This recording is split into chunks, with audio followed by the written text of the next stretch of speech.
কুমড়ো পাতাগুলোকে আমি ভালো করে ধুয়ে নিয়েছি। শিলপাটাতে যে কোনো ভর্তা করলে খেতে দারুণ মজার হয়। গরম গরম ভাতের সঙ্গে এই ভর্তা খেতে অসম্ভব মজার হয়। আর কোনো তরকারি আপনাকে ছুতে হবে না। আজকে কুমড়ো পাতা ভর্তা করব। আর কুমড়ো পাতা ভর্তা করার জন্য আমি কুমড়ো পাতাগুলোকে ভালো করে ধুয়ে নিয়েছি। চিংড়ি মাছ দিয়ে কুমড়ো পাতা ভর্তা করব। এ কারণে আমি এখানে মাঝারি সাইজের 4টা চিংড়ি মাছ নিয়েছি, 2টা পেঁয়াজ 4 ফালি করে কেটে নিয়েছি, 7টা রসুনের কোয়া দিয়েছি, কাঁচামরিচ এবং শুকনা মরিচ দিয়েছি 10টা। কেউ যদি ঝাল একটু কম খেতে চান বা বেশি খেতে চান সেক্ষেত্রে কম বেশি করে নিতে পারেন। যে কোনো ভর্তা একটু ঝাল বেশি হলে খেতে ভালো লাগে, অনেকেই ঝাল পছন্দ করেন না, তারা কম করে নেবেন ঝাল। কুমড়ো পাতাগুলোকে আমি এখন একটু চিড়ে দিচ্ছি, আর এতে করে পাতাগুলো ছোট হয়ে গেল, খুব দ্রুত সিদ্ধ হয়ে যাবে। সব কিছু দিয়ে এখন আমি একটু লবণ দিব এবং অল্প পরিমাণ পানি দিব সিদ্ধ হওয়ার জন্য। এখন ঢাকনা দিয়ে ঢেকে দিব, সব কিছু খুব ভালোভাবে সিদ্ধ করে নিব। তো ঢাকনা সরিয়ে আবারও আমি একটু নেড়েচেড়ে দিব। আর এভাবে পাতা ভর্তা, মিষ্টি কুমড়া পাতা ভর্তা করলে খেতে কিন্তু দারুণ মজার হয়। যারা খেয়েছেন তারা তো জানেন যে কতটা মজার। গরম গরম ভাতের সঙ্গে এরকম মজাদার ভর্তা হলে আর কোনো তরকারি ধরতে ইচ্ছা করবে না। এরকম মজাদার ভর্তা দিয়েই আপনি 1 প্লেট ভাত নিমিষেই শেষ করতে পারবেন। তো এই যে হয়ে গেছে সিদ্ধ।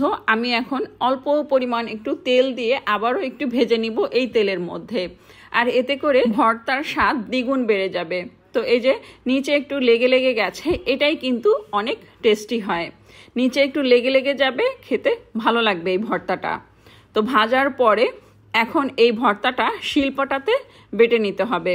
আর শিলপাটাতে অনেকেই হাতে মেখে নিতে পারেন, কিন্তু আমি মনে করি হাতে মাখার থেকে শিলপাটাতে এই ভর্তাটা করে নিলে খুব ভালো হবে, যেহেতু এখানে চিংড়ি মাছ আছে। এবং আপনারা চাইলে ছোট গুঁড়া চিংড়ি দিয়েও এই ভর্তাটা করতে পারেন। তো এখন শিলপাটাতে বেটে নিতে হবে।